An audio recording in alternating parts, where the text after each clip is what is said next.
Okay, everybody, welcome back to another episode of NYC Crime Spot. Continuing on in what we'll call the Stacks files from here on out. I made a little playlist on my channel. I added the last upload we did with Muhammad Ali. I added the location video I did almost 2 years ago at this point. So this video will go nicely into the Stacks files, and we have some special guests here today, ladies and gentlemen. First, we have Steve. You might remember him, Steve the Novice Historian, who appeared last time on the upload in reference to Stacks and Muhammad Ali. That upload did very well, and a lot of people have shown interest. Steve, welcome back. Thanks for having me again. Good to be back. Yeah, man. And the man of the hour, Bobby. Bobby, I didn't ask you. I didn't know if you wanted me to say your last name, but we'll just call you Bobby. And It's fine. Bobby is the special guest of the show, and I'm very grateful to have Bobby on today. So what happened was a while back, just give everyone the backstory. Me and Steve started looking into the stuff. He sent me some files, and Steve likes to do genealogy, and I started poking around, and I located a woman who I believed possibly to be Stephen Stacks Edwards' sister. I called her on the phone. Turned out it was, in fact, Stephen's sister. And she said she doesn't never pick up phone calls for numbers that she doesn't know. She would never pick up her phone. She saw New York. Something said, oh, you know what? I'm just going to pick it up. And then we got to talking. She gave me a lot of awesome information. And she introduced me to you, Bobby, Stephen Edwards' nephew. How you doing, Bobby? Thank you for joining us. Good. Thanks for having me on. I appreciate this.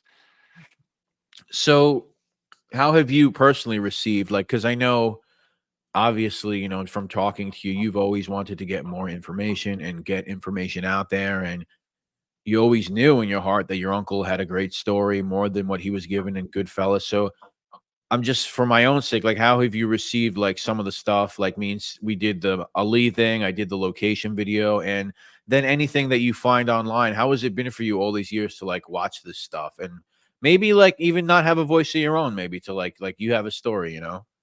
Right. It's been pretty interesting because, like I say, everybody really doesn't know, they don't really know the whole story.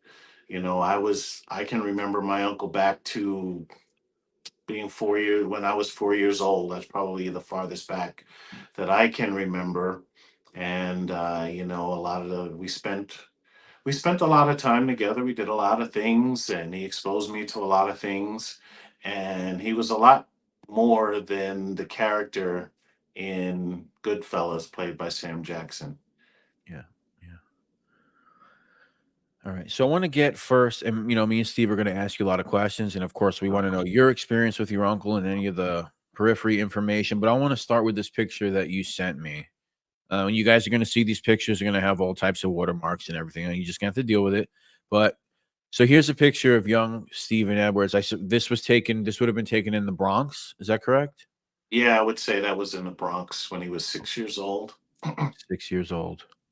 So the Okay. copy we have is black and white, and Right. you were able to, bring it back to life. But I just happened to be walking in the dining room, and I saw it, on a table. So I took a picture of it. I said, let me send this to Brett. Thank you. Appreciate that. Appreciate that a lot. Yeah. Yeah. So this picture is him when he's a child. And as you said, I don't like to go too heavy on the artificial intelligence, but there is a couple of things it can do, like make things, look a little better with the color without messing up the face. So what is your youngest memory of your uncle? Probably the youngest memory I have of him is when he came to the house. I was still living in the Bronx on Park Avenue, right around the corner from Gouverneur Place. And he came to talk to my mother about the Ali Frazier fight, the first fight, and how he wanted to take her to the fight. And my mother is zero sports fan, and she didn't want to go. And like I said, I probably was about, I might have been about 6 years old, and I'm playing, and I remember I said to my father, I said, well, why don't you go? But my father, he stayed. My mother worked at night, and my father would stay home with, watch me at night. So that's probably the earliest, I mean, I had seen him before when I was younger, but that was probably like the earliest one. I was probably like in first grade. I mean, I had seen him, when I was in kindergarten, when we would go to my grandmother's house and he'd be down in the basement practicing with the band. He'd just kind of like pop up, but he was downstairs with the group playing music. And obviously we grow up, we want to know what our family members do for a living. Like, what does my uncle do? I mean, did you ever ponder that or ask, like, what is Uncle Steven into? Is it even a thing? No, no, because I don't know. When at that age, I didn't really think about occupations. Right. And my grandparents, they were grandparents. They stayed at home. My father stayed at home. My mother worked at Bell Telephone phone company, and living in the Bronx, where we lived on Park Avenue and Gouverneur Place, people didn't work. We had a little bodega, Mac store, and Mac ran the store, and then there was another bodega up the street, up on I think it was on Webster Avenue, was on the corner. It was a Puerto Rican store, and everybody was always outside in the street. There were some people you would see coming home from work, but it was like we didn't pay attention to what they did. You know, so I never really. One time I did. I'm thinking about it. One time when I was living with my grandmother, I did ask her, and she said he worked in a department store. That's all she said. And Steve, you could ask Way if you have any questions right now. I mean, anytime you want to jump in, jump in. I'm gonna upload another photo while you guys talk because I think this is something else we need to cover. Yeah, just do you remember what his he always looked like he was smiling and happy and very jovial.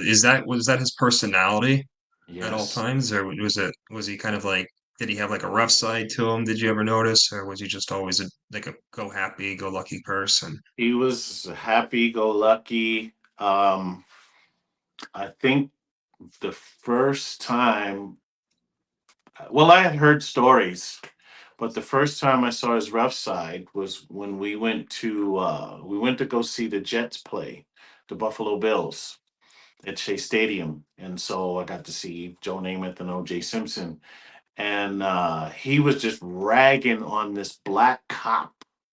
He was just, I mean, just ragging on him, ragging on him, ragging on him, and that's like the very first time I ever saw, I guess, maybe that side of him. Another time was he happened to be at the house, and this was when I was at my grandparents' house, and he was in the bathroom. And my mother had called to the house, and I was talking to my mother on the phone. And she said, "Is Steven there?" And I said, "Yeah, he's in the bathroom." She goes, "Go put him on the phone." She said, "Tell him to get off the toilet and get on the phone." And so I went and knocked on the door and I said, "Hey, my mother wants to talk to you on the phone." And he exploded. He said, "You ever do that shit again? Do that again." And I'm like, "Oh, what the hell?" And then so I went downstairs. I told him, I said, he doesn't want to come out, and then everybody was afraid of him. He was, I mean, we knew how strong he was, and everyone was afraid of him, but he wasn't like, he didn't purposely intimidate people. And I remember I went and I hid over, I was like over on this other side of the dining room table. And then he came downstairs and he had calmed down. He says, "Don't ever let anybody know that I'm here." And I never knew what that was all about. Yeah, wow, that's interesting. It's almost as if Yeah. like he wanted his own little. I don't know. Everyone needs a getaway place, or maybe some place that maybe if someone's looking for you, like you always need a spot that no one Right. knows that's your spot. So maybe that's his. That's Right. probably his thinking, I suppose. Right? Well, I Sanctuary. remember a couple of times when I'd say maybe two or three times early in the morning when I was getting ready for school, detectives came to the house and my grandmother went to the door, and I stayed in the background and watched. And like, we have a Right. warrant for the arrest of Stephen Edwards, and he wasn't there at the particular time, and she goes, "Well, he's Right. not here." And that happened maybe like two or three times, I would say. Right. Right. Well, yeah, of course, that would be the other reason, just to Yeah. put that into your head. No, Uncle Steven's Yeah. never here, just in Yeah, case yeah. cops show up. Yeah, yeah. So there's a couple other things that I think we should put out there for the history books right now. Two important things. First of all, Stacks. The name Stacks. Tell everybody where that comes from, Bobby. So, if there's any wrestling fans out there back in the day, I'd say maybe like the 50s, 60s, and I think he wrestled in the 70s. There was a wrestler named Haystacks Calhoun, and he was a big guy. He was probably about 400 or 500 pounds, and he Here he wore is, overalls. There he is. He right wore there. overalls, and he was just a big, big fat guy. So my uncle, he was only about 5'8", and he was like, over 300 pounds, and so he was big and round, and so um, someone named him Haystacks, and they called him Stacks for short. And I never so the family didn't call him that. We all called him Steven. He was my Uncle Steven. Right. And then when he would take me around his buddies, Stacks, hey, Stacks, Stacks, Stacks, Stacks, and I never, I just didn't know why they called him that. And then I asked my grandmother one day, and then she told me because we were both into wrestling, and she told me to name him after him, Haystacks Calhoun. So there you go, ladies and gentlemen. Haystacks Calhoun. It isn't.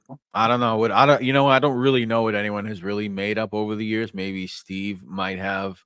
I know that Rick, the neighbor that lived on that block where he was at on Ozone Park, he said him and his friends always thought it was something to do with pancakes because they said when he used to sit down, I guess his fat would go like that and he would look like a stack of pancakes. So that's in their mind, that's what it meant. Like there goes pancakes or a stack of pancakes or whatever. But yeah. There was another guy I met randomly on Facebook that tried to tell me he was the one that gave Steven that name, and I kind of like, yeah, whatever. But that's Uh, where it came from. I don't know. Facebook's a funny place. I mean, Yeah, yeah. Yeah. So another thing, the Purnell thing, or the Parnell thing, I should say. Explain to us why he did that, and just go down because I know you got a couple stories with that hmm about the whole Parnell thing. So I really think Parnell is a how could I mispronunciation of my grandfather's name, Purnell. So when he would get arrested, I guess he used that as an alias. So, like I was telling you, one day I was out in the street playing. This was when I was at my grandmother's in Queens on 156th Street, and the kids from across the street they came to go, "Hey, where's your uncle at?" I'm like, "I don't know," And then so they showed me in the newspaper. Like I said, it was the Long Island Press, and his name was in there and said, Purnell Edwards, 10751, and was arrested for blah blah blah. And I'm thinking to myself, well, that's my grandfather's name. And he's upstairs, So I'm like, what are they talking about, But I guess for some reason, maybe they knew he used that name, I don't know. And so I remember I went in the house and I went right to my grandfather. I said, "Hey, it says that you got arrested, but you're right here, and the kids are saying it's Steven, And then he goes, I told Steven to stop doing that, stop using my name because people think it's me getting arrested. So that's where that alias came from. And I think the whole Parnell thing is just a mispronunciation because his name is Stephen Daniel Edwards. Right. And you sent me a picture of the real Purnell Mhm. right there. That's my grandfather. That is That's Stephen's his family. father. Yeah. And this is the real Purnell, Stephen, for anyone out there. This was just the game he was playing. And obviously his dad didn't really take a liking to it because I mean, especially, back then, and Steve knows this, like when you look in the news archives, they were giving out everybody's address. Like you didn't have any privacy. Even if you were a Yeah. victim or if John Smith of 5702 200th Street. It's like, oh, thanks, buddy. So they were doing that a lot. It's a good thing for us though, because if Yeah. we're on the archives, we could put in that address and find Right. anything related to who was living there at a time. So for nowadays, it's a good thing. Back then, not so much. Yeah, it's Yeah. really, yeah, it definitely helps us nowadays. Yeah, yeah. Yeah. And I wonder if that was a common thing because I noticed, like, when I watch All in the Family, and when Archie introduces himself, he says, "Yeah, 750 Hauser Street." That's like, "Oh, it's Archie Bunker, 750 Hauser Yeah, Street." yeah. So maybe that was kind of like a thing Right. back then. Everybody, yeah, yeah, yeah. So when do you recall? So I spoke to your mother, and she made a point of her first recollection of your Uncle Stephen getting in trouble. She said that sometime in his maybe 14 or 15 or so, he got in trouble and he got sent away. Do you know anything about that? That I really don't know much about it. She kind of like mentioned it in passing, but I don't know any of the details of any of that. Okay. Okay. Yeah. When do you think was the first time that you recall your uncle being in trouble for something? Or maybe you getting this idea that, oh, I think my uncle might be a bit of a criminal, or was there anything that told you that? When I was a kid, only the thing when they talked about the when he had to do the handwriting sample, and after that, not really until after he was murdered, and my father started sending me like the articles Okay. that I know, what was because they kept a lot of stuff. When I was a little kid and I had a big mouth. So they kept a lot of stuff secret from me. Yeah. And then when I finally saw Goodfellas, a lot of things started connecting. Like I told you about the cartons of cigarettes. My grandparents smoked. My grandmother smoked L&M king size. My grandfather smoked Pall Malls, and they had cartons of cigarettes. Like multiple cartons of cigarettes. They never had to go cigarette shopping. Yeah. And I found that kind of odd because I was kind of like, well, how do they get the cigarettes that belong in the store? The boxes. And then when I saw the movie, I'm like, oh, okay. Yeah. Yeah. Yeah. And then when they were moving out the furs and all that stuff, because he had given Mhm. my mother furs, and pretty much anything I ever asked for, he would get from me. I was an artist, so I would draw a picture of what I wanted. I'd put it on. It was kind of like manifesting, I guess, law of attraction. I'd put it Right. on the refrigerator, and maybe 2 or 3 days later, I'd come home from school and it would be on the dining room table. Wow. So I never knew, he kind of, I thought he was a bodyguard for Ali, and I thought he was a musician, Right. and he always had money. He always had, he rented these cars. Um, One of the other things I had told you when we spoke before is because we shared the room, and I was in there full time, and he would come periodically, and there was a dresser drawer in there, and I think that's where I got this patch. um, there would be credit cards in there with all these weird names, Yep. Yep. and I didn't pay much attention to them. It was none with his name on it, but there'd be like, three, four, five credit cards with these weird names on them, and like I said, I never Sounds paid like any Stack. attention to them. Yeah. Yeah. Yeah, and And I you know never, what? You and said then, something. No, go ahead, Steve. I'm sorry. Well, I know he was arrested for stolen credit cards too Right. in 1975 and 74 here. Right. Mhm. Right. The other thing So, I was wondering, let's pull up these FBI files, which we got a chance to look at these last time. Because you mentioned, I just want to see something here. You mentioned something about him having to do a handwriting sample. Mhm. So I think there is something here. Bribery, possession of stolen property. So we have 73, bribery, 3 years, rental car, stolen merchandise from Klein department stores. I'm trying to think of a reason why he might give a sample, if there was some type of maybe check fraud or Mhm. something like that, where they were trying to see the way he wrote. Mhm. mhm, Postal inspector on a credit card charge and released, or he could have signed off on a credit card transaction, possibly. yeah, That could explain that. But that's interesting, man. Yeah, because that's what we know. I mean, even when You look at like things Henry Hill says or whatever. You hear about stolen credit cards. Right. Bringing them to the suite or Robert's Lounge. Very Mhm, interesting. Yeah, I mhm. remember him saying he was Henry saying he was like a master at it too, getting the credit cards and everything and using them. Right. And see, and I don't remember when we were together, I don't remember him using credit cards.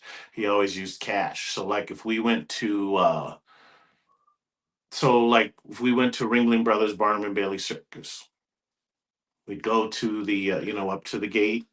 He'd give the guy a 20, guy let him right in. He'd walk around, walk around, walk around, find an usher, he'd give him a 20. They'd sit us down. So then we'd sit there for a little bit, and then the people with the tickets would show up.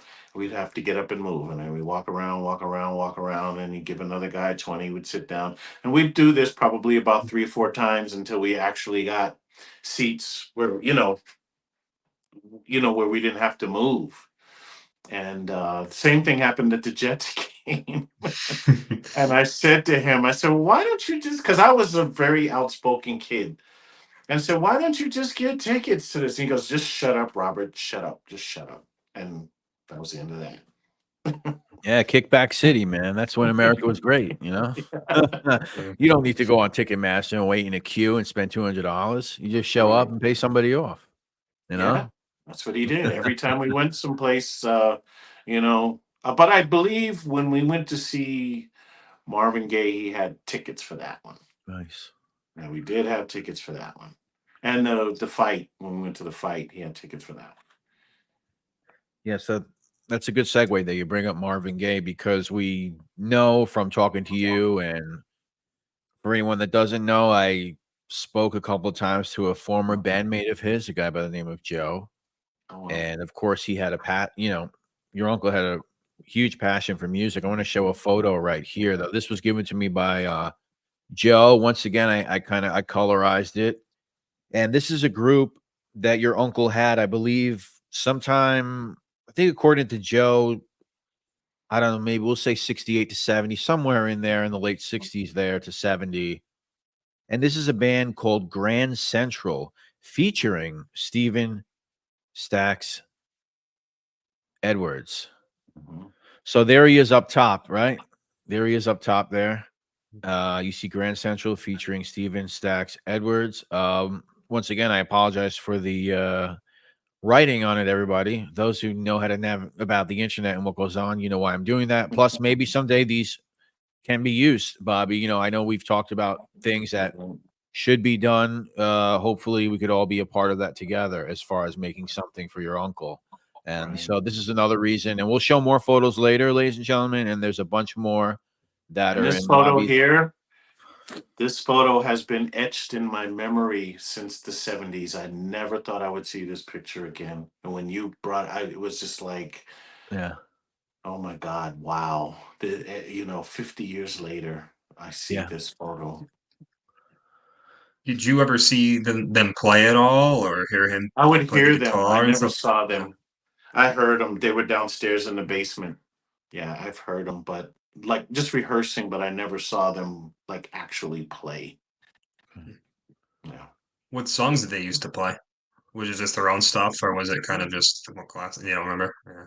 I can't remember. It was such a long Yeah. time ago. But Yeah. I was telling Brett that before I came to New Mexico, he was trying to start up a band with some kids up the street, up 156th Street. And I was telling him a story about how Right. so me and one of the kids, he took me and one of the kids to Manhattan in his van. And he parked the van and we were walking, down the street. And then we got to a corner and he said, you guys wait right here. Like, okay. And then he went block around the block. And so me and the kid, we're just kind of playing around, seeing who could jump the highest, stuff like that. And then so he came back around the corner about 15 minutes later and he says, come on, let's go. And then so we got in the van and then showed me this big old fist of money. He goes, yeah, I go to the white man. I tell him to give me money. He gives me money. And then so we went to um, a music store and he bought these speakers that were bigger than me. and he bought a microphone kit, and I want to say he bought an amplifier too. And so we took all that stuff up the street to these kids' house, and because I think the guitar player had a pretty rotten uh, amplifier. So he got the amplifier, he sang with the mic, and then we had the big speakers and stuff. And then he rehearsed with those guys maybe one or two times again, and then he did another disappearing act. And then I want to say maybe a few months later, um, my grandmother had one of our cousins drive us went to Harrisburg, Pennsylvania, and he was locked up there. And this is like the first time of me knowing him being in jail, locked up. We got to see him, and that was the last time that I saw him because we moved to New Mexico, and that What that year was did the you move last to time I New saw him. Mexico? 76, July 10th, 1976, So my first time 76. out. So once Yeah. again, we'll bring up these files. Maybe we'll try to figure out maybe why he was locked up at that point. So we have a 74 arrest for postal inspectors on credit card charge released. If there's anything you could think of, Steve, of course you could. I mean, I have something here. It may have been because of the last arrest there. I know he was released from the MCC June 10th of 78. But it may have been due to that credit card okay, arrest, okay, perhaps. I'm not sure though. okay. Yeah, there's also 75. He got probation for attempted bribery. Okay, well, we'll get into it. We'll get Because, into like it. I said, I know he was in jail in 77 Yeah. because we were here and my mother was writing letters to him. So I want to say, so we got here 76. We got our own, so we stayed with my uncle up in Espanola, and then we moved to Santa Fe. I want to say uh, probably early November of 76, because I remember we went back up there for Thanksgiving, and I think Stephen was in jail at that particular time. You actually sent me a picture of your uncle incarcerated. Obviously, this is another one that's never been out there. Was this from that bid there? I'm not sure. I Let's bring it think up. it was Yeah. because he was talking about how he was losing weight, Yeah. and It kind of so matches his mugshot too. It pretty much yeah, kind of matches. Yeah. yeah. So he was trying to, when I lived in Queens, he was trying to make me a quarterback, and he was trying to make me a boxer. Okay. But my thing was basketball. And I remember, him telling me, "Yeah, I've been practicing my basketball, so when I see you, we'll get to play basketball."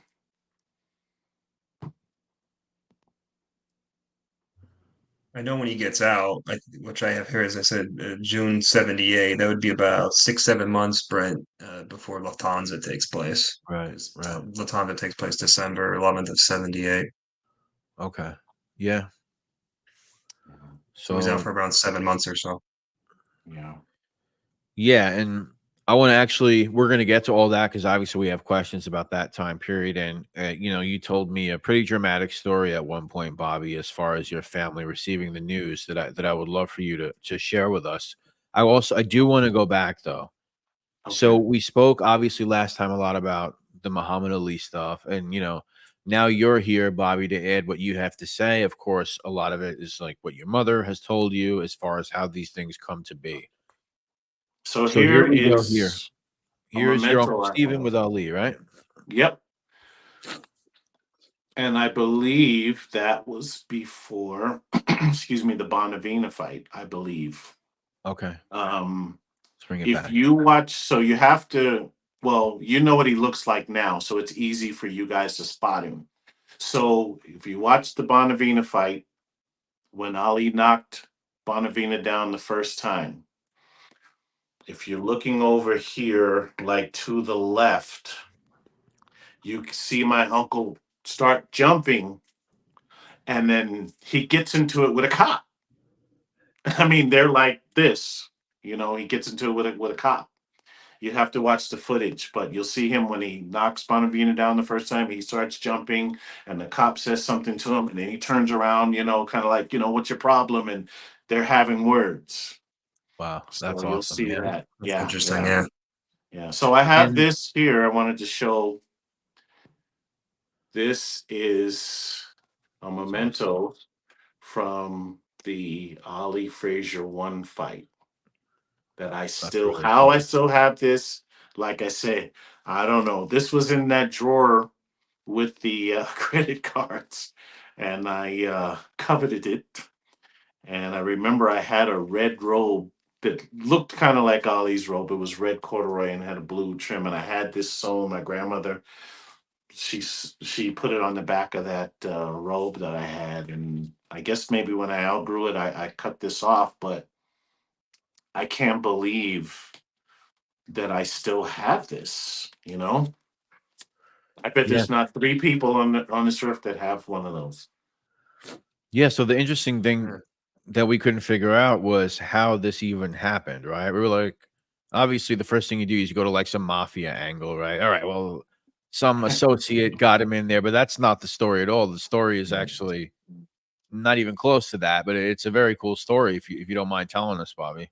So from what my mother told me, um, he knew there was a hotel that Ollie was staying at. So he went to the hotel and he just hung out in the lobby. And when he'd see somebody that looked like one of Ollie's people, he went up to him, hey, can I see Ollie? And they go, well, we'll ask him. And the first few times, Ollie didn't want to see him. And I guess he stayed persistent. Capricorns are pretty persistent people. Stayed persistent. And so then Ollie finally decided to let him up. And how he became a bodyguard, I don't know. From what my mother was telling me, he told Ali he needed a job.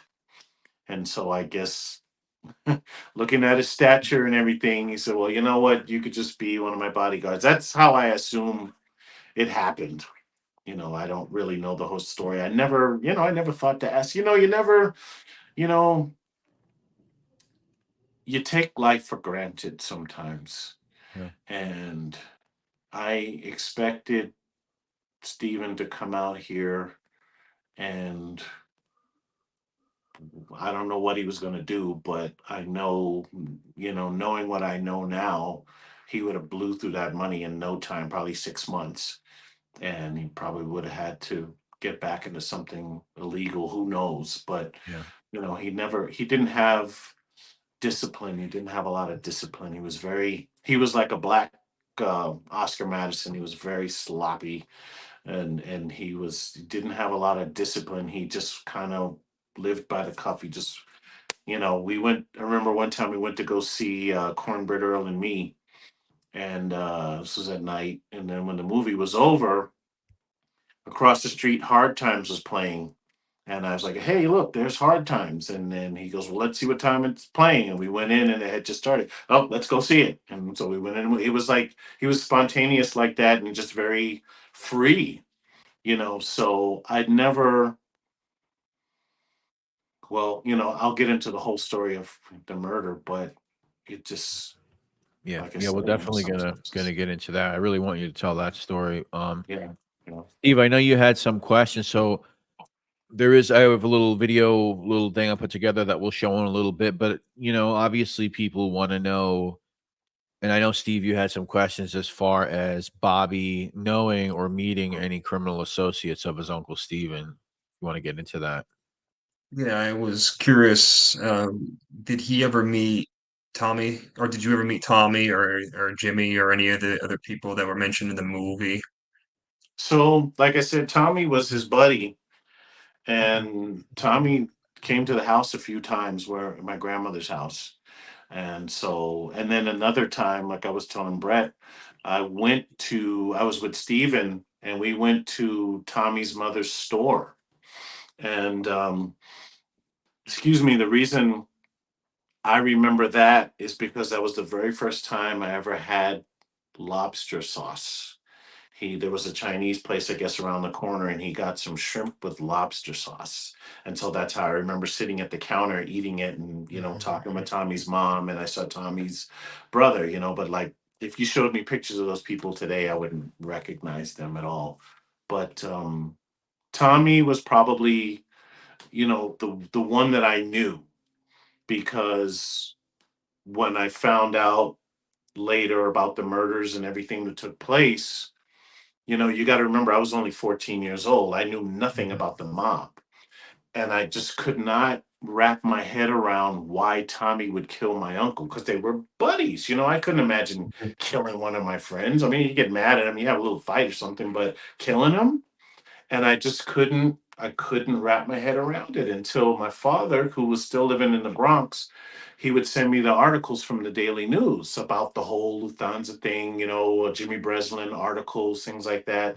And like I said, that's when things started to come together. And then when I saw the movie, that's when it really came together. Now, when we went to the Marvin Gaye concert, there was a guy who came, and I assumed it was Henry Hill, but then I was looking at something and it was saying he might have been incarcerated at that particular time. So I don't know who it was. It was the guy wasn't very big, but he had on, suit and everything, and he had a pretty girl with him. And I remember they sat directly behind me, and the girlfriend sat with me. And so they talked pretty much throughout the whole concert. And the girl, entertained me. I was about, I might have been about 10, maybe 10 years old, 10 or 11. And I want to say it was like maybe 74, 75 when we went to that Yeah. concert. It was out at Nassau Coliseum. And so, I mean, briefly, I'm really bad with names. And I remember briefly, meeting a guy, shook my hand and stuff. And then the girl sat with me. But like I said, he used to take me around to the lounge. And Robert's I don't know if Lounge, you right? remember. Yeah, yeah. And so I Robert's remember the lunch. big guy at the pizza parlor, if you watch Goodfellas, he would hang out there, and I would go over after, Steven would introduce me. I'd go over to the jukebox because I was into music too. And the big guy would come and he'd just pump it with quarters, say, "Hey, kid, play whatever you want." And they used to get me to dance for them. I used to do the robot, and I used to dance for those guys. But one thing I remember is going to Marty Krugman's home. And I remember I was sitting on the couch, and there was an end table next to me with the light, and there was like this toy poodle.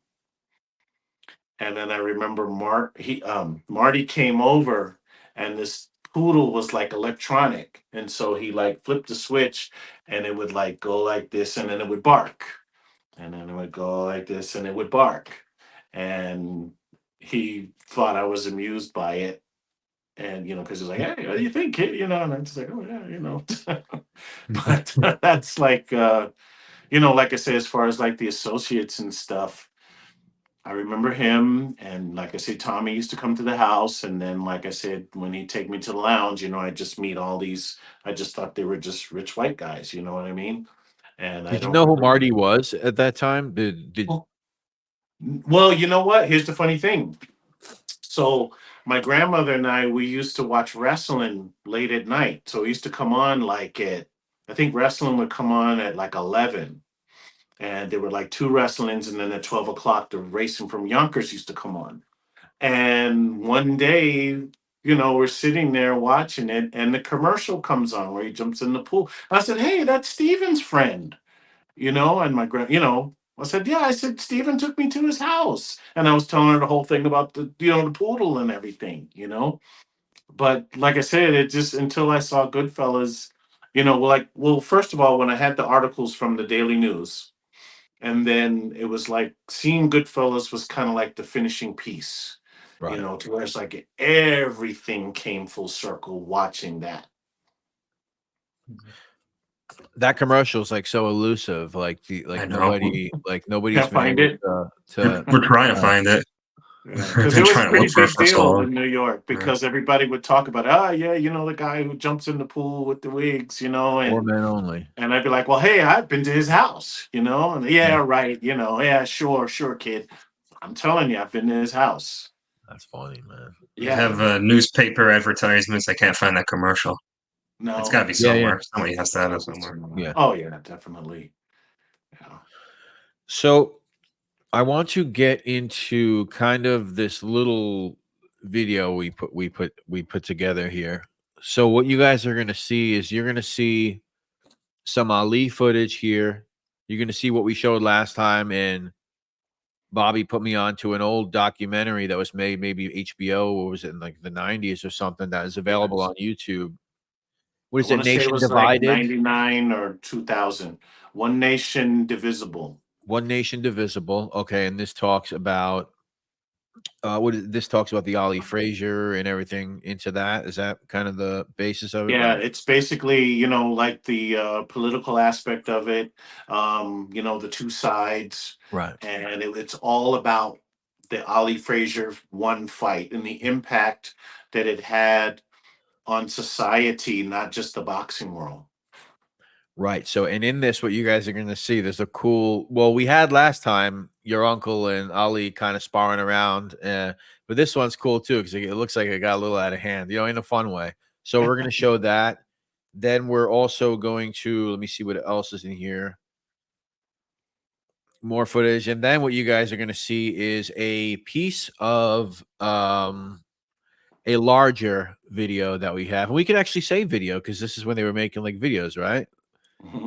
Now or whatever they were doing. Now everyone says video, but no one, you know, like this will be on YouTube, guys, but it's not a video technically. But so this is actually part of an old piece of video footage, and it's a lot longer than what you guys are going to see here. And this was actually, you're going to see the date was actually around the same time that this Ali thing is going on. So this will be the first time that anyone out there on my channel or YouTube land is going to see any of this footage. And like I said, the footage is a lot longer than this. So let's just sit back and watch this, and hopefully you guys enjoy this. Have guards? No, I have helpers, fellows driving me around, and assistant trainers and sparring partners. But guards for what? What I need guards for?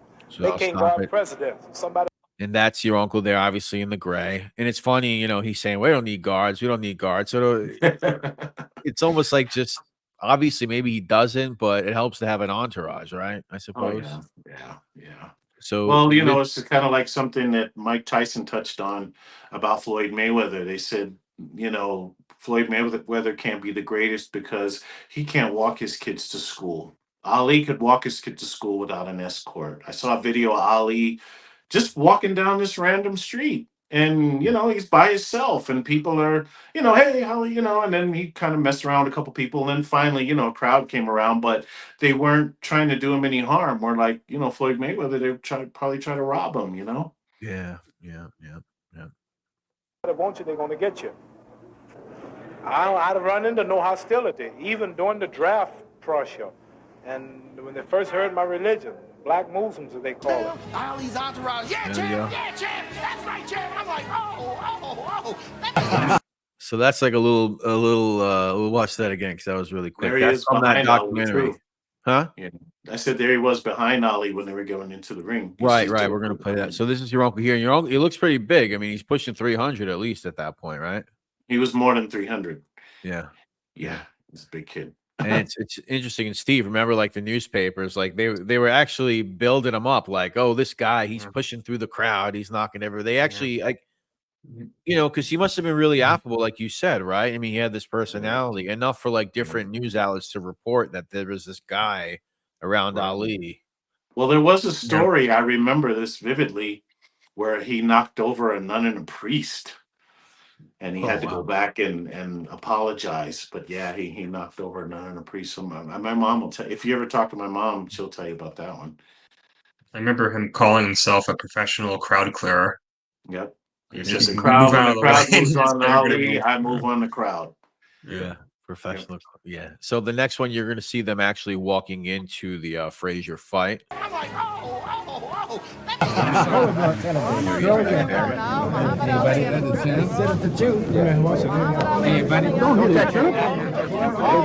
You two on the boat for me. All right, so what you guys are going to see right here now is footage given to me by the guy by the name of Joe. And as you see on the bottom, it was recorded on January 31st, 1970. So how many, what are we dealing with? 55 years ago? Is that correct? 53. Yeah, 53. 53 years ago. This is around the time too that he is bodyguard for Ali too. So Exactly. Yeah, yeah. And there's the woman that's talking here. I don't know. The guy that's sitting with him is a gentleman by the name of Joe, who I've spoken to, who's still around. We're gonna get you, Joe. You're gonna come along. I know it. So I've spoken to him on the phone a couple of times. He was gracious enough to come up with that photo from before and to supply this footage as well. And I'll just let it play. And you guys make sure you go down in the comments. Let me know what you think about this footage. And once again, it's a lot longer than what you see here. I tell you, we're going to the boat ride. All my people to the boat ride. I tell you, I work 35 hours a week on Friday alone. Just 35 on Friday. I take my wife, Anna Maria, Alberghetti, to the... Ever get in the ring with him inside? Well, I've already been in the ring with Muhammad Ali. Everyone. It's just a matter... Well, Muhammad Ali. It's just a matter of me climbing back into the ring with him again, which I'm going to do on Friday in Miami Beach, Florida. Oh, wow. And what about Isaac Hayes? Do you like him? I like him very much. I think he's very creative. And the things he's doing is gearing black music, bringing on an intellectual basis rather than just the cliche or rhetoric insofar as rhythm and blues. You know, the He creates a mood, I think. Yeah.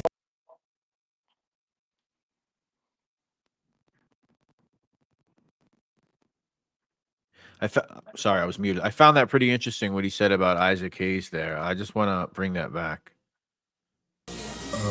Bringing on an intellectual basis rather than just the things he's doing. Isaac Hayes, do you like him? I like him very much. I think he's very creative. And the things he's doing is gearing black music, bringing on an intellectual basis rather than just the cliche or rhetoric. Insofar as rhythm and blues, you know, the He creates a mood, I think. Yeah. So just a little background for those, you guys are youngins. I'm the senior here. Well, tell everybody how old you are because you look very young, just so you know. I'm 60 years old. There you go. Okay. Because people might be looking at you and be like, what is this guy? He wasn't around. Exactly. Like, yeah, this guy's a fraud. Guy looks No, I was 45 born in years old. 64. Yeah. Born in 64. Well, that's a testament to So- you.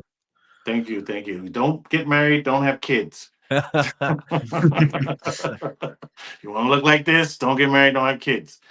So, what he's talking, this was around the time of Shaft.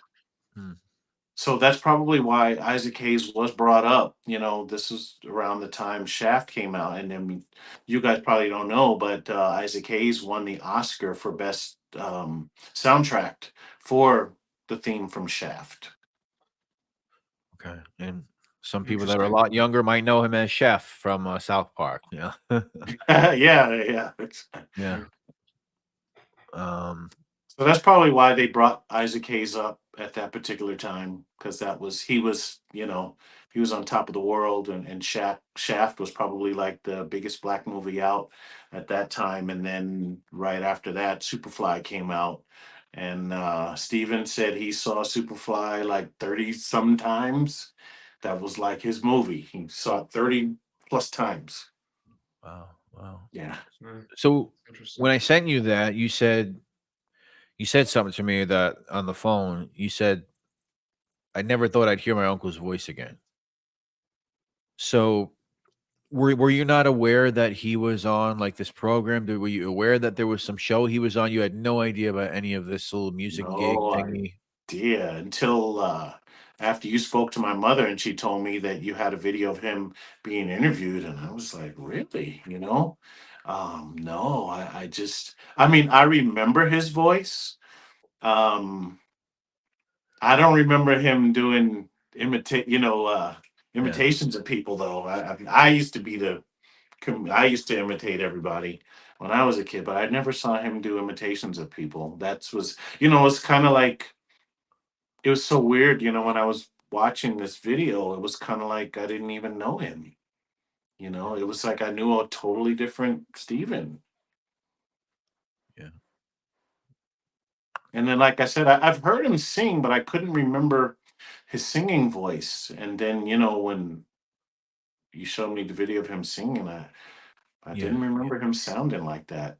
You know? Yeah, so just so everybody knows, I mean, there is more part of that video, a lot more of Steven talking, and there is the reason why I didn't show the singing one is because YouTube gets funny with this copyright crap. Right, And right, plus, it would be cool to save it, like we said, for something greater. And right. but what Joe told me was he couldn't remember. He thinks that he didn't remember if it was actually him singing. To him, he thought it was like a lip syncing where they played music and he was like, you know, whatever, pretending to sing it. I think it was Lou Rawls. Is that one of the songs he's singing? The voice sounds like Lou Rawls, but I thought it was something that he recorded and he was just lip syncing it. Okay. Because like I'm sitting there thinking, I'm like, damn, he sounds like Lou Rawls, and I don't remember him because I would have picked up on that as a, you know, I would definitely remember that if he sounded like Lou Rawls. But one of the stories my mother told me about him, she went to a show with him and it was to see Arthur Prysock sing. And I guess he knew Arthur, and Arthur brought him up on the stage, and she said he could really hit these high notes. And after he sang, the people in the audience wanted him to continue singing. He was that good. Mm, yeah, yeah.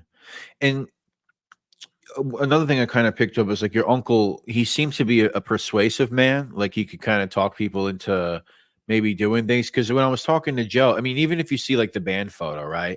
Hmm. It's Grand Central featuring Steven Stacks Edwards, you know. So he makes it a point like Stacks is here, you know, with the band. And I'm pretty sure that Joe told me that, and you have said something to me before, like that he was funding these things and he would like take action to like, we're going to make a band and put the things together. And you kind of alluded to that before with him, like, Yeah, he was very he was a leader. Let's just put it that way. So he was pretty much, I always called him the leader of the family because there were situations that took place that his word was final, even when it came to my mother, my grandmother, my grandmother, and my mother, my grandmother, and my grandfather. You know, um, he was, you know, and I just thought it was because he could beat everybody up. You know, he was the strongest, which usually the strongest is, but um, he had this persona, like a leader, you know, like an Ali. Like if you think of other famous Capricorns, like Elvis, like Martin Luther King, President Akeda, you know, these people are leaders, and people kind of gravitate towards them and follow him. And I remember like when I would hang out with him and his buddies, it was like they were following him. We did what Stax wanted to do, pretty much. interesting. Yeah. Yeah. Yeah. And go ahead, Steve. Were you going to say something? No, no, I keep thinking, I keep no, feeling you like, keep go. No, you keep. No, you're good. Yeah. yeah, I'm sorry. Yeah, and like the other thing, it's like when you talk about him being a leader and being this larger than life persona, it would explain why, because even like when Steve sent me the FBI files, I mean, he's associated, like this is how the FBI said, all right, his known associates are Paul Vario. Now s- goes as far as getting arrested at Paul Vario's son's funeral, Leonard Vario, which we spoke about last time, Hmm. Jimmy Burke, and then Tommy DeSimone. Hmm. So those guys, I mean, obviously Tommy DeSimone wasn't made. He was kind of coming up, but Jimmy Burke and Paul Val, I mean, these aren't like small time guys. I mean, and also putting himself on the line to get arrested at like the Vario funeral, so these guys had some, level of respect. Would you agree with that too, Steve? Like as far as like a black organized crime associate.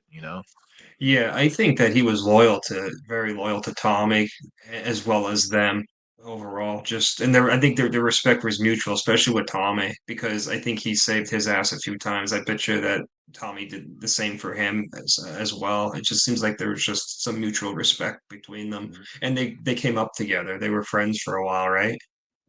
Well, like I said, when they would come to the house, it was like Tommy was following him, and then, you know, like I said, Tommy would just kind of sit there, and Steven would be animated. He'd be running around, doing everything, and like when he would go to when he would take me to the lounge, it was kind of like he owned the place. I mean, I read an article like when I started, following up about all this kind of stuff about the Lucchese crime family. So the other crime families didn't allow blacks in their organization, but Lucchese was like, "Hey, if we can make money, if they can help us make money, bring them on in." Now, of course, he couldn't be a made guy or anything, but they didn't. The Lucchese crime family didn't discriminate.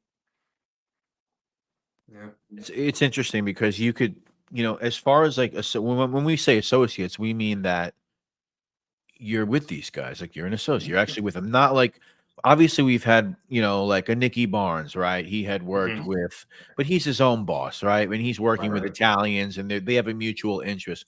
But as far as like associates being like directly, affiliated with people, as far as a black dude, it really is not common. But coincidentally, years later, another Lucchese associate by the name of Terrence Caldwell, who is a black man, is actually doing life in prison right now Oh wow. for a murder for the Lucchese crime family.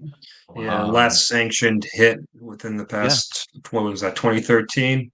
Right. I forget Oh the guy's wow. name at the top of my head. Michael Yeah, Meldish. Yeah. yeah, Michael Melnish. So they murdered Michael Meldish, and he is one of the guys serving prison time for actually being a shooter on that. And he actually does another shooting of like I think a union official some years earlier with these guys. So, coincidentally, the Lucchese's again, it's another associate, Right. Well, and it according to worked. my mother, she said that Stephen knew Nicky Barnes and he knew John Gotti, which really Yeah, surprised me. Yeah. I wouldn't be surprised. I wouldn't be surprised, especially Yeah. being in Ozone Park. I mean, it doesn't Right. come as a surprise at all. And not to mention, I think the Gambinos and the Lucchese's are hijacking loads out of Kennedy at this point. So 100%. they definitely run elbows with one another. Right. Well, the story was that where Stephen was supposed to take the van, John Gotti owned that. That's the story I heard. I was like, oh, well, maybe that's how they knew each other because apparently Gotti did get paid because, it wasn't his fault Stephen didn't take the van over there, but he got his share from what I understand. Yeah, it was supposedly some kind of Gambino. It might have been a Gotti crew or some kind of Gotti crew junkyard or Gambino. Yeah. Well, supposedly Gotti was the one who took Tommy out. So There's there's so many I stories felt with that. Yeah, the Arco, that's in his book, Brett. I don't know if you read it. Yeah. Supposedly it was God, I can't even think of the guy's names at the moment. I But think they he were says, yeah. yeah. I think the last person he reports to see. The Arco said he saw Tommy at the one lounge with Right. I Oh, forget so I who. think it's one think of Peter Vario's Vario. kids. One of Vario's Yeah, kids, I think. I think it was Peter. Peter Vario, and then it is a guy who's in the Gambino family, but his brother's like in the Lucchese family. The name is escaping me right now. I think was it Bruno Fasciolo? Was that the other Right, guy? it's his brother Louis Facciolo, I think. Yeah, I think. Right. But it Yeah. is at Bruno's Pizzeria on Flatlands, and like they show in the movie, Bobby, where they pretend like he's gonna get made. Mm-hmm. Al Diarco, who is like a former, he's he became a, boss. a witness or whatever, but he had kind of became like an acting boss at one point there for a minute in the early 90s. And he claims back then that I believe he said that actually was the case. They had him dressed up in a suit and they were like at the pizzeria. And I guess he had in his mind that he was going to get made. And the story is that, he had murdered a guy by the name of Ronald Giroth or Girote, who was a close associate of Gotti's, that Tommy DeSimone actually shot his head off at his house. Yeah. And so then Benvena too. Yeah.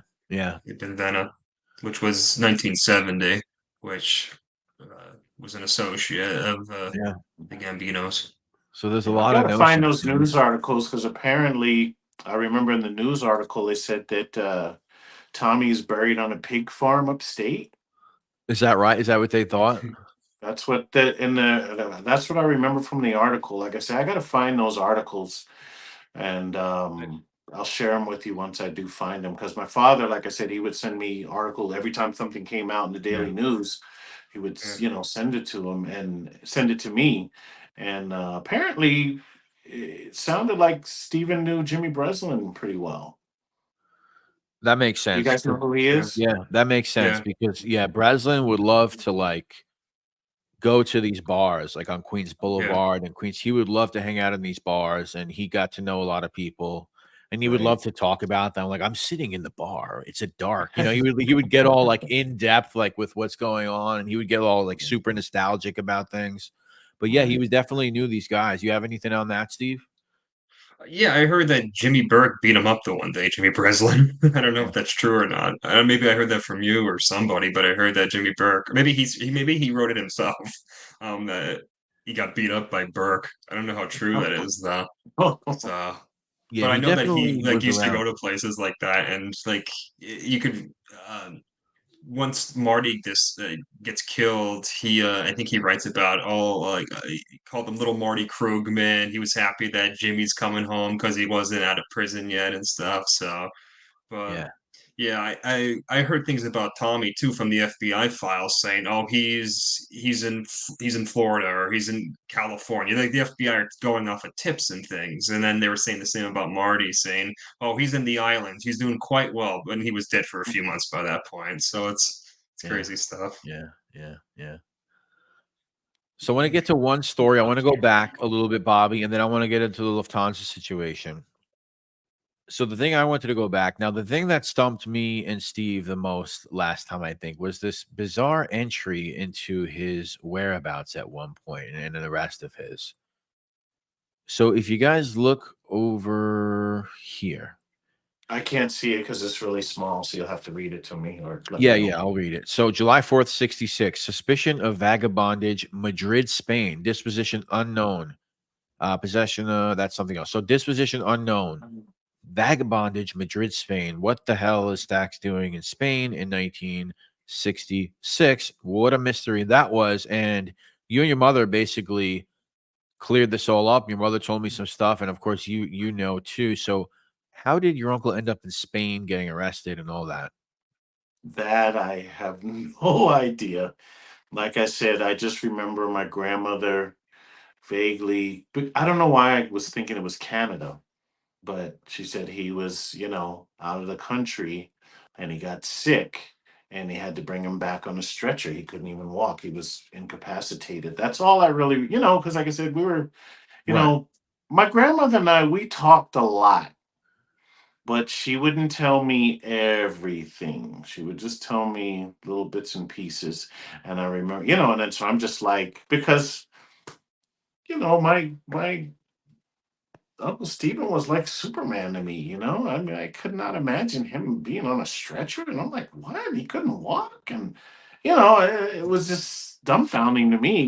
We didn't, Yeah. that's all I really remember about it. Like I said, I might have been about 8 or 9 years old when she told me about this, but I really don't know much. You'd have to speak to my mother. I'm Yeah.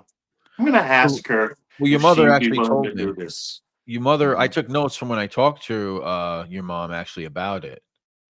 If you want to go ahead and Because I get was into only it. two. I was only Yeah. 2 years old. Yeah.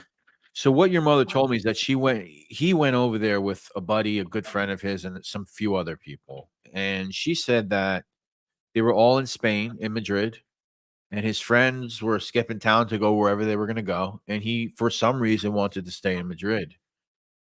And he gets arrested for vagabondage, and they lock him up, and he basically can't get out. They're keeping him there. They don't know why he's there. And she says that he gets really sick, and they ship him over to Portugal for whatever reason. I don't know what the reason for that is. And she says that he got rheumatic fever and almost died, which has to do with, I guess it's kind of some sort of a disease that can result from inadequately treated strep throat or scarlet fever, and then it causes inflammation of the heart, and it just leads to a bunch of other bad things. And she said that he basically was shipped home on his deathbed, and he got really sick over there and died after being locked up there. Yeah, because that's what my grandmother said. That they brought him over on a plane.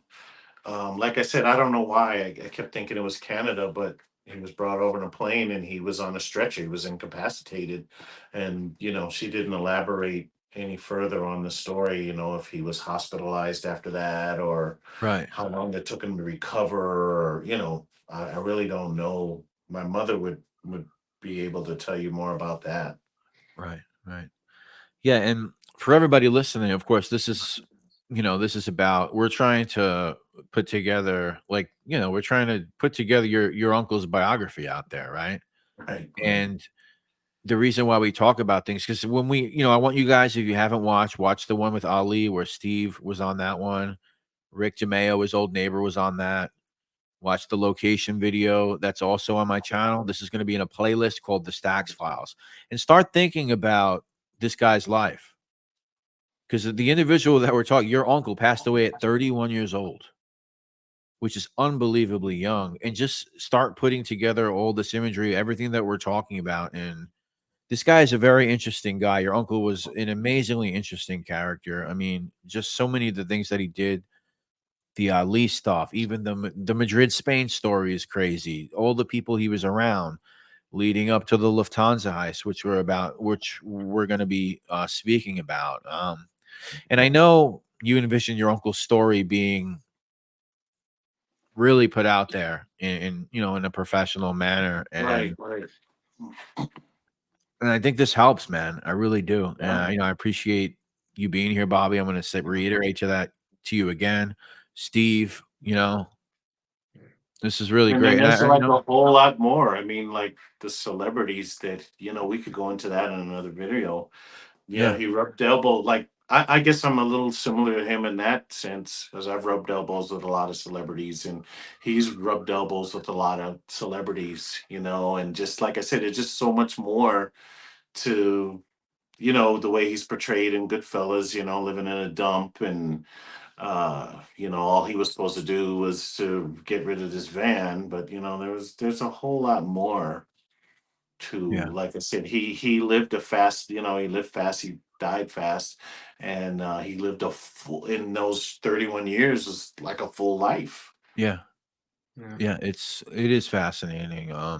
Yeah, and when we look at the facts or what the supposed facts, what are the things we read over the years, you try to put these things together. Right, But Henry right. Hill did say something true. He said everybody loves stacks, right? Yeah. Yeah, like I He said, when he did went say into that. it was like he owned the place when he walked into the lounge, yeah, he's there, it was like one of those things. It was like his bar. In my eyes, as a kid. Yeah, yeah, yeah. Yeah. So let's get to the heist. Steve, I don't want to put you on the spot, but I want you to set the mood because you're somebody who has researched the Lufthansa heist so much. You have all these files, and I think it Yeah. might be a little bit of an obsession of yours, which is great. So It's probably, mean yeah. that in a good People, way. yeah.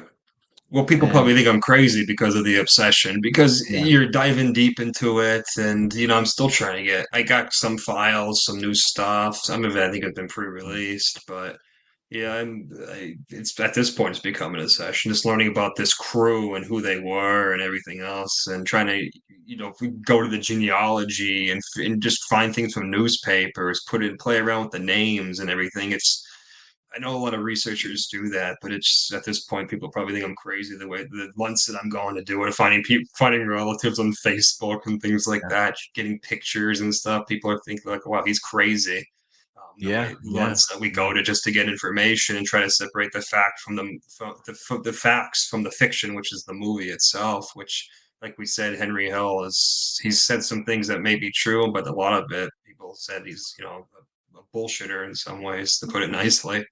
Um, yeah, but yeah, I mean, yeah, you figure so setting the mood wise, those December 11th, 1978 in the morning. I think it's around 3 a.m. It could be a little bit earlier, a little bit later than that. You have reports vary. It's 6 to 8 men, could be even nine, are going to the Lufthansa terminal, and they hear about this stash load of money that they're in jewelry and other things that they can possibly steal, and they hear it from a couple of Lufthansa employees who owe Marty Krugman money, who was a bookie, and they said, well, this will settle all debts. And I think Warner at the time actually had a crew. He wanted to do it himself, but he couldn't find anybody who wanted to pull off the job. So he takes it to Marty. Marty takes it to Henry. Henry takes it to Jimmy. Jimmy doesn't really like Marty, but after Marty unveils the plan to him, he puts the crew together. So the crew that I have, and this is based off of, and we're kind of the crew that I have here is, this may be wrong, is Tommy DeSimone, Angelo Seppi, Frankie Burke, who is Jimmy's son, Tony Rodriguez, Joseph Manry, Palelo Castri, Jimmy Burke himself, Bobby McMahon, and then Louis Corfora were the people on that heist. I don't know if that's exactly right or not because reports vary. But and then you had Stacks was supposed to crush the van, which I think it was in front of his girlfriend's house, and he fails to do that. Cops find it, find fingerprints. The fingerprints are Stacks's, and then it kind of just goes from there. You're muted, Brett.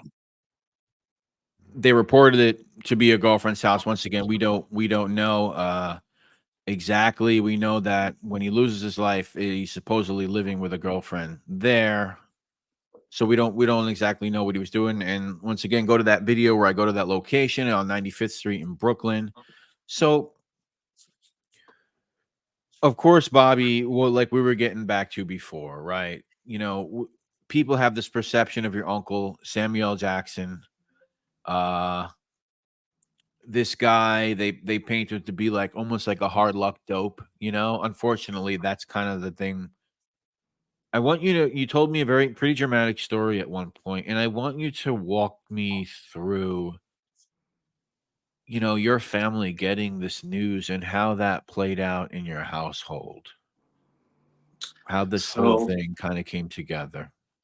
so at that particular time, my grandfather, Pernell Edwards, Stephen, paid for him to come out here and visit us. So at the time, my mother had just remarried, and my sister Sonia was born. She was an infant, and I got to tell the story the way that I know it. Okay, so in school we used to play this little game with, like, we'd take a paper and we'd fold it up in like a triangle, and we called it football, where you like push it back and forth, and then if it sat on the edge, that was considered a touchdown. So that Monday I had won, and I was going to be in the Super Bowl on Tuesday. Okay, so we had a rule that if you didn't come to school, you forfeited the game. So going back to Sunday, Stephen called us, and he was talking to my mom for a while. And from what I understand, the conversation was, he was telling her that he's getting ready to come into a lot of money, and he wants to come out here to New Mexico and go legit. Okay, so I remember I spoke to him on the phone. He was asking me, about the sports. And at that particular time, we had on television, we watched the Cowboys, we had the Lakers, and we had the Dodgers and the Golden State Warriors. So I was just kind of telling him about that, because here in New Mexico, we don't have any real pro sports teams. We have a pro soccer team and semi-pro baseball team. So we talked about that. I didn't think anything of it. So Monday comes around, I go to school, everything is fine. And then I'm asleep. And my mother, in the middle of the night, she comes into my room and she's crying. She turns on the light and she's crying. And she doesn't say anything to me. So naturally, I'm going to get up to see what's going on. So I get up, and my grandfather is crying. And nobody's saying anything. And so at that particular time, there was this, I guess you could call it a disease called SIDS, sudden what was it called? Sudden infant death syndrome. Yep. And so I thought my sister passed away. And I'm going around, nobody's telling me anything, and I'm afraid to look into the crib where she's at. And so I finally got up the guts to look into the crib. And I look in there and she's sleeping away. She's fine. So I'm like, what the hell is going on? Nobody's saying nothing. So my mother gets on the phone. She calls my grandmother. And then so I go around to the kitchen and I get on the receiver. And I hear her say, oh, I've got bad news. It's Steven. He's dead. And, a shock went through my body. And so I put the phone down. And then that's when it seemed like everybody got animated. My grandfather, he started talking and he started saying, some white bastard done killed my son. Some white bastard done killed my son. And he's crying, crying, crying. And I'm just like, what happened? So then I remember, of course, I didn't go to school, so I didn't win the Super Bowl. And we had to get a hold of my Uncle Billy, who's their brother. He lived in, I think at that particular time, he was living in Abiquiu and he didn't have a phone. So we had to get a hold of his some family friends, and they told him, and then he came down. And I just remember them three standing in the hallway, all hugging each other. My mother's crying, my grandfather's crying, and I see a tear run down my Uncle Billy's face, and my mother and my grandfather went back to New York, and they stayed at the house. And I remember my mother telling me she was upstairs, so she was obviously in the room that Stephen and I shared, and she had my sister with her. I didn't go back to New York for the funeral, and Tommy and Jimmy came to the house. And she could hear them talking down, like, oh, we're so sorry about Stacks and da da da da. And she said there was something inside her that was telling her, don't go downstairs, just stay upstairs with the baby. So she didn't go downstairs. So she never saw those guys or anything. And I was thinking about it. If I had have been there, I would have went downstairs and I would have seen Tommy. Hey, Tommy, and I don't know if I would have recognized Jimmy, but I definitely would have recognized Tommy and would have talked to him and who knows what. But that's pretty much what I remember about that.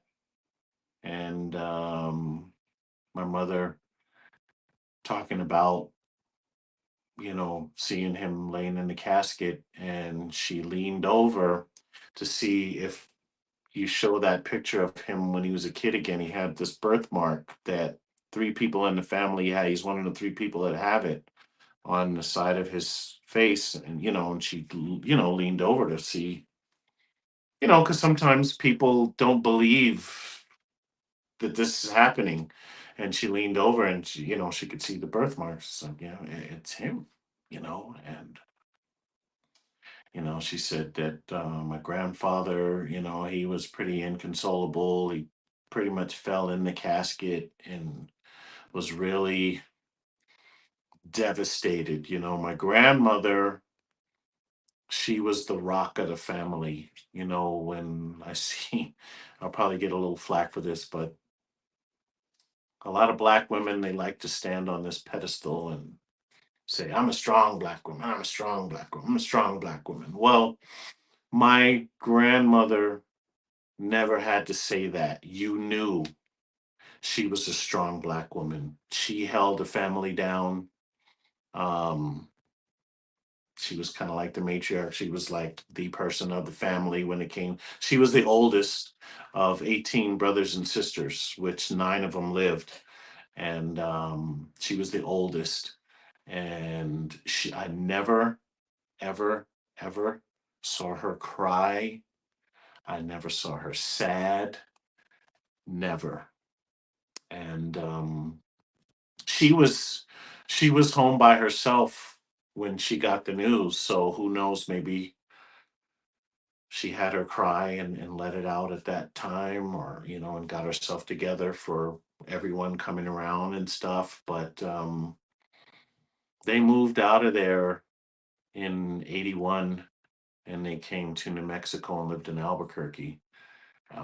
She was saying, there was just too many memories of Stephen in that house, and they had to get out of it. So she sold the house, and they lived in Albuquerque for a little while, and then she passed away in July of '83. She had 2 aneurysms, and they operated on one. The other one was inoperable, and that's what took her life. And then my grandfather lived to I think he lived to 2000. I want to say 2000. He was like 88, 89 years old. And but just that whole thing, after the murder happened and everything, and my father, I called my father in New York and I told him what had happened, and he started sending me the news articles, and that's how I found out that Tommy killed him. And I'm just like, Tommy? That just got to be wrong. It has to be wrong, because really, other than Richie, Tommy was like the only buddy, the only guy I ever seen him pal around with. He was kind of, free spirit. I never saw him with a girlfriend or anything like that. And we had come to know Shelley before he passed away. We spoke to him on the phone and stuff. I mean, to her on the phone. And she was the one that discovered his body. According to my mother, Shelley told her that Stephen told her, there's some guys coming over here, and I don't want you to be here when they're here. So here's some money, go shopping or something like that. And so she left and went shopping. And apparently, when she came in, I'm trying to like picture this in my head. She tripped over his body. So I'm just like wondering, did she have like packages like this, or like how could she not see him? But she tripped over his body, and he was eating a piece of chicken, when he passed, when he was killed. And they shot him 8 times in the back and the head. My mother actually saw the death certificate. I don't know Yeah. if she has that anymore, but it shows. Yeah, I wonder, like, if it doesn't, because obviously the movie is, they play up these things, they want to come up with dialogue and all this. So I wonder if, if it probably, based on what you're telling me, and Shelley was, I think you said it was a Jewish girl he was dating, or Yeah. He right, was going to take up the Jewish faith, and yeah, and just according to them, he was going to go legit. yeah. So based on what you're telling me, I mean, it could have played out. It could have been your uncle is in the middle of eating. Maybe he takes the chicken to the door. He's eating. What's up, guys? He turns around and they whack him as soon as he turns around from coming in. She comes into the entrance, and obviously he might be laying right there and trips over him there. It could have played out as quickly as that, unlike what they might portray in a movie where this whole dialogue goes down and, Right. hey guys, how you doing? He sits down, and then you'll be late to your own funeral. They add all the stuff. What do you think about that, Steve? Does that sound more like a plausible situation?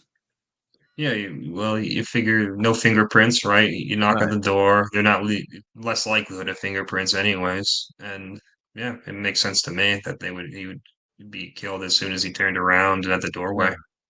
Right by the door. That's, and before I brought up the article before, Bobby, so it says seek gun death clue. Stephen Edwards, 31. Then it gives 10916 120th Street, South Ozone Park. Shot on the second floor of the house. And so he had been living in the apartment with a girlfriend who was not home at the time. And you're saying that he told her to go out and do something because he knew they were coming over. Hmm. That's interesting That's too. her story. Yeah, she said that I got these people coming over, and I don't want you to be here when they come. So here's some money. Go shopping or go find something to do. And so she went shopping. Wow. You also sent me another picture. It's actually a picture of him, and the mask card is attached to it. So this is another cool picture of your uncle there. And So that was kind of like, I call it the famous Uncle Stephen picture, because that was like everyone had that picture, and the that was pointing kind of finger. like, Yeah. yeah, that was, everyone had a copy of that picture. That's kind of like, so when I was still little, living in the Bronx with my parents, we had that picture. So that's kind of like how I in that picture, even, and then so when he did come to the house, I knew, exactly who he was. Yeah, yeah, and just is there anyone who couldn't read because it's small? It obviously says a prayer there. Our gentlest heart of Jesus, ever present in the blessed sacrament, ever consumed with burning love for the poor, captive souls in purgatory. Have mercy on the soul of thy departed servant, Stephen. Be not severe in thy judgment, but let some drops of the precious blood fall upon the devouring flame, and do thou, merciful Savior, send thy angels to conduct thy departed servant to a place of refreshment, light, and peace. Amen. It's almost like almost like unsure, of where he's heading, right? But have mercy, please, right? Yeah, yeah. Yeah. So the aftermath, Steve. I mean, historically, what are they always say Sepe and Di Simone? Is that kind of like the accepted theory about who walked into that apartment that night? Yeah, that's what they say. It's Angelo Sepe and then Tommy DeSimone, who is going to get killed a couple of weeks after he Right. kills Stacks. And did you said that your grandfather was sending you news articles? Did he send you No, it was anything my regarding that? father. Was that? Oh, sorry, It was my father. father. It was my father, and Yeah. he still lived in the Bronx while I was out here, and he read the Hmm. Daily News every day, and so these articles were all in the Daily News. Okay. Yeah. So Yeah. when Tommy disappears, did he send you an article regarding that? I'm sure that shocked you too, huh? Well, it wasn't immediate. It was kind Hmm. of like, so Tommy was probably already dead. Um, he sent me. I have this. It's like almost like a list of all the people that got whacked, and it even goes back to the Boston College point shaving scandal. Those people are also on this list, and then it just shows, everyone, and it has Tommy, and that's where it says that he's believed to be buried in a pig farm in upstate New York. Um, I don't, I'm sorry, but I don't really remember how I found out it was Tommy. I don't remember how I found that out, but I just remember when I found out it was him, I was kind of like, that makes no sense. Because they were, like I said, I didn't know anything about them. I hadn't even seen The Godfather yet, so I knew nothing. I always thought that the mob was, the Roaring Twenties, James Cagney, Edward G. Robinson, Humphrey Bogart, those type of guys, and I thought that was played out. I didn't know that it was modernized in the '70s, and going up until, I guess, now, if they still even have it going on now. But I can't really remember. You know what? It may have been in one of the articles with the connection. I got to find those articles. I think I have them stored away. And then once I can get all those articles, I'll send them to you, Brett. And that way we can put this together better. Yeah. But this has been great so far, just so you know. Yeah. It's been really good. And I just want to show one more picture of Uncle, because I think this is my favorite picture. This is a picture that is in your mother's possession. She actually has it displayed, she says, Oh, yeah. and she looks at it all the time. White suit. I'm sure that's what it Yeah, is. it's a cool photo. It's a great photo. I Yeah. love that photo. So this must have been within that 6 months before he died, because he's slim and trim in this picture. Uh-huh. Yeah. Yeah. Yeah. Yeah. Yeah, we had And that up on the, we had that one displayed. And then in the other picture, this picture, I think you can see the birthmark too in that one. oh, this one, I think you could, yeah, you could see it there You pretty can see it. prominently. Yeah. Yeah. Yeah. And in his mind, he thought he was going to make this money and then he was going to go out to New Mexico, right? Yeah, because like I said, he was I guess he didn't think anything was gonna happen to him, because he was pretty fearless. I remember a story my mother told me that my grandmother told her, where she was talking to him on the phone when he was locked up and he was crying. He was afraid because I guess he had some death threats in there or something. I don't know Wow. which stint this was or what, but I found this out, long after he had passed away, which, like I said, was a surprise to me because, he was Superman to me, like I had Yeah. told you the story about the guys he smacked and he knocked another guy out with a left hook, and, you know, he was Superman. Yeah. Yeah. No, this is like, it's been great, having you come on board to speak to us. And like, Thank it's you. also Yeah. interesting to get that perspective of how this plays out in the family, because everybody that's killed, we'll just stick with the mafia or organized crime. Everybody that's killed, there's always a moment when the family finds out about it. And, Yeah. you laying it out, and it's really a dramatic scene the way you lay it out, like thinking about like your grandfather screaming, "A white man killed my son," or "A white bastard killed my son." Pretty dramatic. And, it also speaks to, your grandfather knowing who his friends were, like Yeah. knowing Well, I that never saw him around any. We had there was this one guy that used to come by, and when I put things together, I remember Stephen always used to have a roll of aluminum foil in the room. So he must have been selling something, because this young kid, he was black, would come by every so often, when Stephen was there. But I never saw Stephen around, and he didn't have any black friends that I knew of. Like the guy in the band, I never saw that guy. yeah. I don't remember him. But like I said, his buddy was Richie.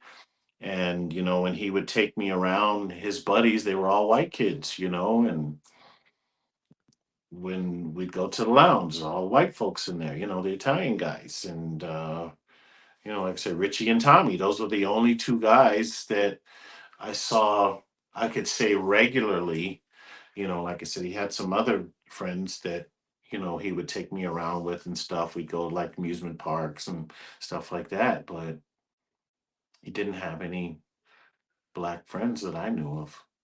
Yeah. And Richie is somebody that we're still trying to kind of figure out who that is, basically. Yeah, yeah, man. It's just so amazing that I remember his name. Well, like I said, it was Richie, then it was Tommy, and like I said, him and Richie had a really bad falling out. And from what I understand, he like really cursed Richie up and down, man. And my grandmother had to intervene and tell him, "Look, don't you talk to that boy like that. What's the matter with you?" Yeah. It's like one of those type of things. And they fell out. And I've been to Richie's house and stuff like that. And I found out they had fell out. But like I said, according to my mother, Richie did, when he found out, he came to the house and he gave his condolences to my grandmother.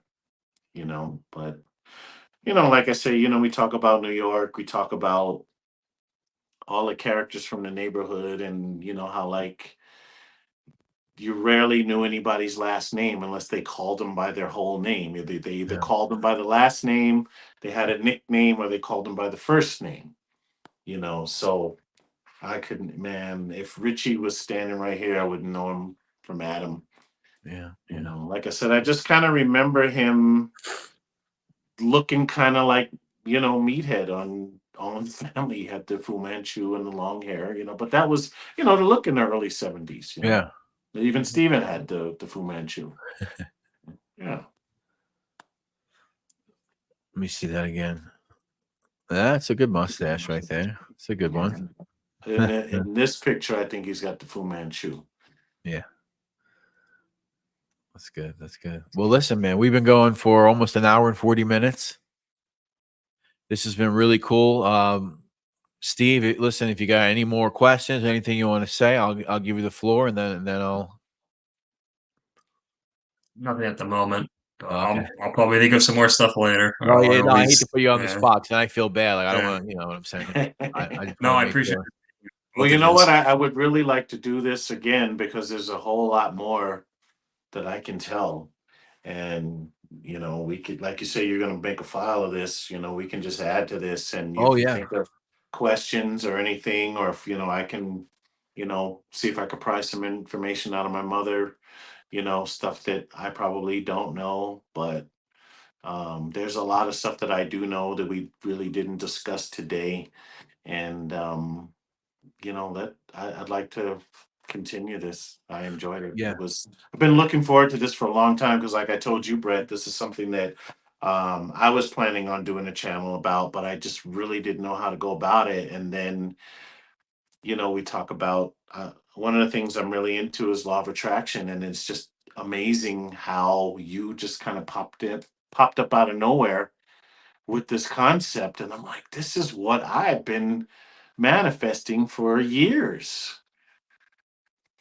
yeah. No, yeah. Listen. I appreciate it. I mean, I'm glad you found the content, and Steve also, sharing, because this thing, Bobby, it's like you wait for FBI files. The government moves like a snail, and when anyone ever shares anything with me that I know they've waited for and it's been a headache to get, obviously Steve knows I appreciate it, and that's why I wanted him to be here, and Oh anything we yeah. do forward, and even last upload, I appreciate, everybody that helps out and offers another opinion or any FBI files or anything else. So Steve, once again, thank you so much, man. Yeah, Really, thank you. really Thank you. I appreciate it. appreciate it. Yeah. Thank you as well. And I appreciate you guys. so listen, like I said, ladies and gentlemen, there's a new playlist on the channel. It's called the Stacks Files. Anything that I've put out before on Stephen Edwards is now episodical. It's episode 1, episode 2. This is episode 3.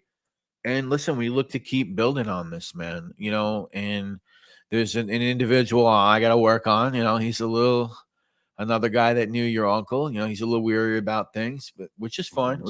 But, former bandmate of his, we're going to try to get him on, hopefully. He's got to know, if he's a former bandmate, Yep. he has got to know Richie. Yeah. He has to know Richie.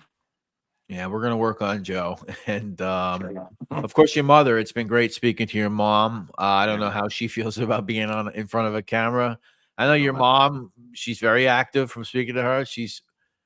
You're probably going to be the same way, just looking at you. So, that I found her, it's like a blessing. Like, I couldn't believe it. I was so nervous to call, and even I was like, what if this is not her? It's kind of embarrassing.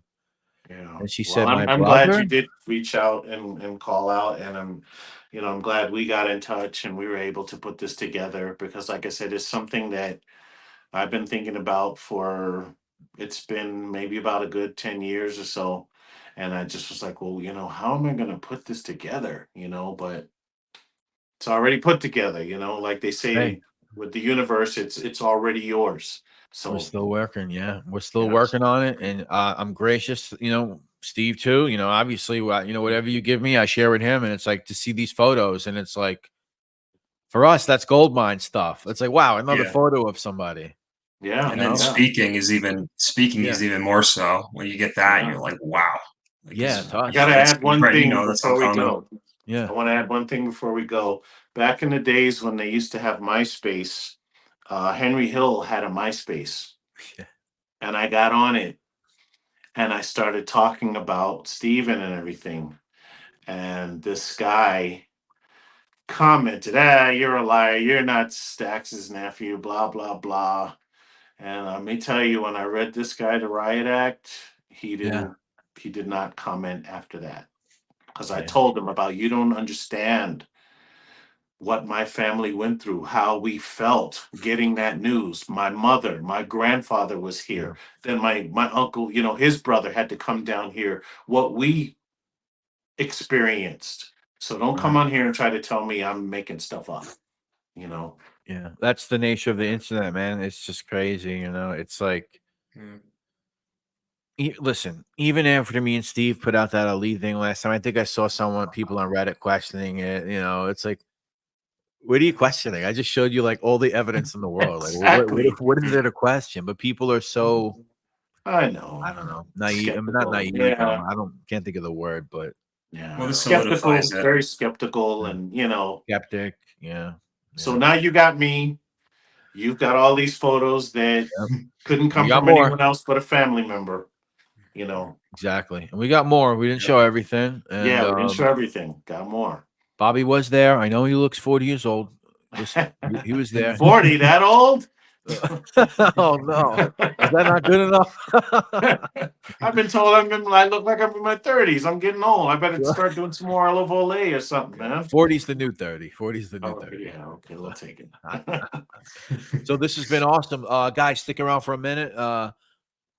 Like I said, guys, I hope you enjoyed this. We're going to keep going with this. This is a permanent little thing on my channel now, the Stacks Files. And they're going to keep building up over the years. This is about getting a story out. This is not about views or notoriety and all this other bullshit. And, you know, people will worry about YouTube creators. This is about getting somebody's story out and just adding to the legend, the lore of somebody. And like me and Bobby and Steve have talked about separately, you know, this is about an extremely interesting character who is your uncle. And this is about giving somebody, listen, we know criminals do things, they get into things, but, you know, everybody looks at the Goodfellas guys, you know, oh, Jimmy Burke, you know, there is some kind of thing to it. They're in the history books, right? Nobody so this is all bad. Nobody's all bad, right? And this is about also repairing somebody's reputation, right? He's not the dopey Samuel Jackson, you know, this guy that just, you know, if anything, he might even be more interesting than the people that we're supposed to be told are interesting. You know what I'm saying?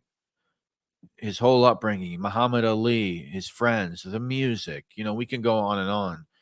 31 years old, you know, talk about living a full life, as you mentioned before. And guys, I hope you appreciate the content. I want to say thank you to Steve once again. And I want to say thank you, lastly, to you, Bobby. Thanks for being here, man. I really appreciate it. Thank you for having me. All right. So, everybody, please leave a comment down below if you want to have Bobby back, which even if you don't, I will have him back regardless. But leave a comment down below if you want to have Bobby back. If you have any questions for Bobby, same thing goes for Steve. Steve, last time you gave out your email, do you want to give it again in case anyone wants to ask you anything about? Yeah, sure. It's like I actually forget it because not too many people email you. But if you know anything about the Goodfellas, any of them, you related to them, you just knew who they were from when they were during the 60s, 70s. My email is novicehistorian at outlook.com. Novicehistorian at outlook.com. And I'm going to put it in the description of this video. Again, yeah, leave a comment or email Steve. Leave a comment down below. Let me know what you guys thought about this.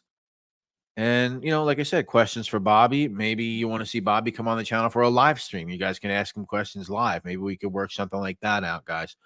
But I'm up for that. He's up for that. All right. So there you go. So, ladies and gentlemen, thank you again. And we'll see you soon.